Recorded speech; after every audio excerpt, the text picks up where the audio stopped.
Что вам известно А, о состоянии сына, и не связывался ли кто-то из Кремля с вами по этому поводу?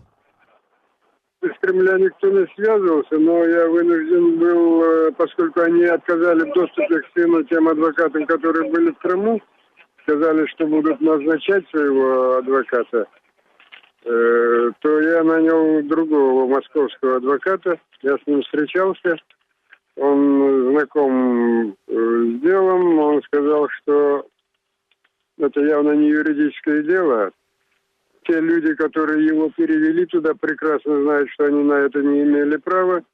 Там есть решение следственных органов Украины о том, что он должен быть освобожден из-под стражи, поскольку статья там неосторожное убийство.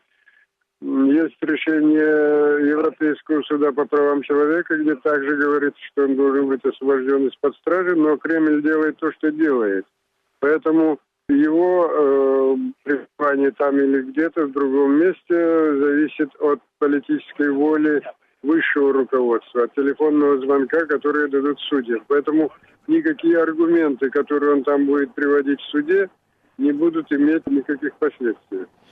Но он сказал, что сделает, конечно, все возможное для того, чтобы скрыть хотя бы для общественности, какое вот грубейшее беззаконие совершается в отношении сына. Выселив Меджлис в Симферополе, татар лишили здания Меджлиса в Бахчисарае. Что вы будете делать, если лишение зданий станет тенденцией в Крыму? Ну, тут ничего нельзя сделать, потому что мы имеем дело не с правовым государством, говорить что-то там юридически так. У меня такая позиция, пусть берут все, пусть подавятся, а потом мы все обратно заберем, когда освободим Крым. Что говорят крымские татары о том, как можно освободить Крым? Ну, это не крымские татары смогут освобождать. Конечно, они несут... При непосредственном участии крымских татар, как, собственно, ну, как это в Украине сейчас говорят, хотя мне не очень нравится это выражение, титульная нация, да? Там много титульных наций, но, собственно, это коренные жители Крыма. Как вы это будете делать, именно вы? Ну, это просто гражданское сопротивление, непринятие оккупации, поддержка всех инициатив в этом направлении нашего руководства, Украины имеется в виду. Только так. А, конечно, будет меры возможностей, какие используются доступные демократические методы. Ну, скажем, сейчас выкрали опять двоих наших молодых людей. Что делать в этой ситуации? Ну, они запрещают там собираться на митинги, но тем не менее люди начали собираться. У нас есть опасения, что они могут своими такими наглыми действиями спровоцировать на какие-то кровавые столкновения. Это больше всего нас вызывает опасения.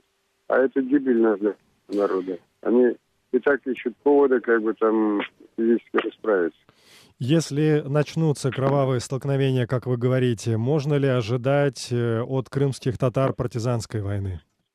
Дело в том, что мы все время руководствовались принципом ненасилия, никто оружие там себя не держал, и когда украинские воинские части покидали, вместо того, чтобы оставить оружие хотя бы крымским татарам, они сдали их русским.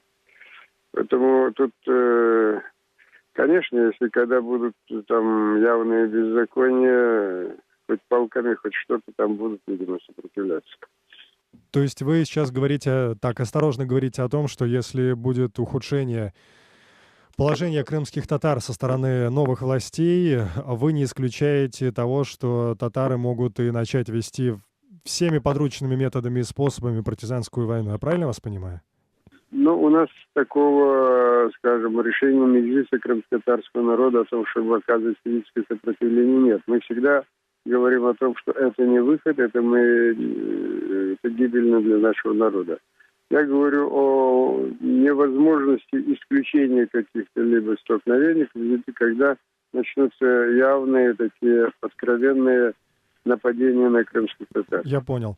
Еще у меня последний вопрос. Он касается беспрецедентного заявления Следственного комитета России. Возбуждено дело о геноциде русскоязычного населения в Украине. Крымские татары всегда выступали за единую Украину. Чего вы ждете для своего народа после такого заявления? Полнейший абсурд. Если где это русскоязычное население, оно у нас всегда особенно в Крыму, она была господствующей, занимала положение.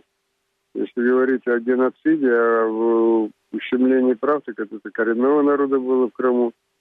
У нас на высших должностях стоят люди независимо от национальности. У нас и сейчас в том, что Кремль называет там фашистским, бендеровским, там и евреи, там и армяне, там и всех национальностей, правительств, во всех структурах власти. Это просто дикий абсурд.